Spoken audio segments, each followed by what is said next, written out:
আমরা পেয়েছি সাবেক মন্ত্রী, আওয়ামী লীগের প্রেসিডিয়ামের সদস্য আপনাকে আমাদের অনুষ্ঠানে স্বাগত জানাই। আমাদের সাথে আরো থাকছেন ডক্টর মোহাম্মদ ইউনূস। ডক্টর মোহাম্মদ ইউনূস, আপনাকে আমাদের অনুষ্ঠানে স্বাগত জানাই।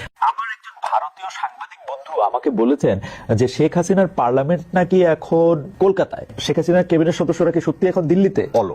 আমাদের যদি কোনো ভুল হয়, অপরাধ হয়, তাহলে সেই ভুলের শাস্তি বা সংশোধনের সুযোগ আপনারা আমাদেরকে দিবেন, কিন্তু মাননীয় প্রধানমন্ত্রী জননেত্রী শেখ হাসিনাকে দয়া করে আপনারা ভুল বুঝবেন না। শিক্ষা প্রতিষ্ঠান, ছাত্র ছাত্রী, শ্রমিক, মেহনতি মানুষের কাছে গিয়ে প্রকৃত সত্যটা তুলে ধরে তাদের কাছে আমাদের কোনো ভুল ত্রুটি হলে আমরা কোনো জন্য ক্ষমা চেয়ে দেশের জন্য, দেশের শান্তি উন্নয়নের জন্য, নিরাপত্তার জন্য আমরা এই দূরত্ব দূর করার চেষ্টা করি। যদি আমাদের তরুণ তরুণীরা, আমাদের ছাত্রছাত্রী ভাই বোনেরা, তারা যদি মনে করে যে এই দেশব্যাপী ইন্টারনেটের সেবা ব্যাহত হওয়ার জন্য কেউ দায়ী, তাহলে সে দায়ী আমি দায়িত্বপ্রাপ্ত ডাক এবং টেলিযোগাযোগ তথ্য প্রযুক্তি প্রতিমন্ত্রী হিসেবে সারা দেশব্যাপী ইন্টারনেট সেবা ব্যাহত হওয়ার জন্য এই দায় এবং দায়িত্ব আমার, এবং সেই দায়িত্ব সঠিকভাবে পালনে ব্যর্থ হওয়ার জন্য যদি কারো শাস্তি হয় সেটা হওয়া উচিত আমার।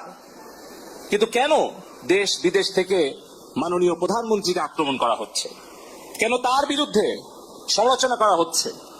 কেন সারা বিশ্বের কাছে গিয়ে বাংলাদেশের ভাবমূর্তি নষ্ট করার জন্য নোবেল বিজয়ী অর্থনীতিবিদ ডক্টর ইউনূস চিঠি দিচ্ছে? আমাদের সামনে উদাহরণ আছে কিভাবে আফগানিস্তানে একটা দেশ দখল করে সেখানে একটা গণতান্ত্রিক সরকারকে উচ্ছেদ করে হামিদ কারজাই নামে একজন বিদেশ থেকে এনে সেখানে কিন্তু সরকারের দায়িত্ব জোর করে চাপিয়ে দিয়েছিল। 20 বছর পর সেই দেশটা ধ্বংস করে সেই দেশ থেকে তারা পালিয়ে গিয়েছিল। এই বাংলাদেশ নিয়ে আবারও ওই রকম হামিদ কারজাই মার্কা একটা সরকার বসানোর জন্য বাংলাদেশে কিছু মুখোশধারী স্বাধীনতা বিরোধী চক্রান্তকারী বিদেশের এজেন্ট, তাদেরকে গুছিয়ে গুছিয়ে আপনারা দেখবেন যে তারা টেলিভিশনের সামনে এসে অনেক ভালো ভালো কথা, মিষ্টি মিষ্টি কথা বলছে, কিন্তু তাদের পেছনে যে ষড়যন্ত্র সেটা হয়তো উদ্ঘাটন করতে আমাদের সময় লাগবে, সেটা হয়তো দেশের জনগণকে উপলব্ধি করতে সময় লাগবে, কিন্তু সেই সময়ের মধ্যে আমার সোনার বাংলাদেশের যে ক্ষতি হয়ে যাবে সেই ক্ষতি কিন্তু আমরা কোনোদিন কাটিয়ে উঠতে পারবো না। সে কারণেই বলতে চাই, আমাদের দেশের যে রাষ্ট্রীয় সম্পদ ক্ষতিগ্রস্ত হয়েছে, জননেত্রী শেখ হাসিনা বলেছেন যে এই দেশের সম্পদ জনগণের সম্পদ।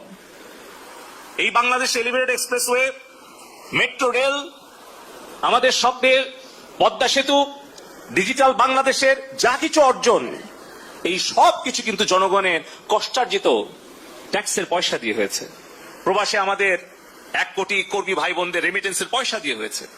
কিন্তু আজকে এই যে হাজার হাজার কোটি টাকার সম্পদের ক্ষতি যারা করছে, তারা নিশ্চয়ই বাংলাদেশের ভালো চাইতে পারে না।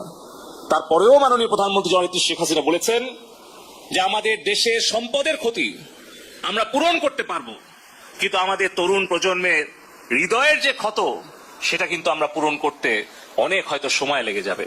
সে কারণে আমি বলতে চাই, আমাদের কারো যদি দায়িত্বে কর্তব্যে অবহেলার কারণে, আমাদের ব্যর্থতার কারণে যদি আমাদের তরুণ প্রজন্ম আমাদেরকে ভুল বুঝে আমাদের প্রতি ক্ষুব্ধ হয়, তাহলে সেই দোষের শাস্তি আমরা পাই। যদি দায়িত্বে কর্তব্যে আমাদের অবহেলা হয়, যদি আমাদের সেই শাস্তি ভোগ করতে হয়, আমরা সেই শাস্তি ভোগ করতে প্রস্তুত আছি।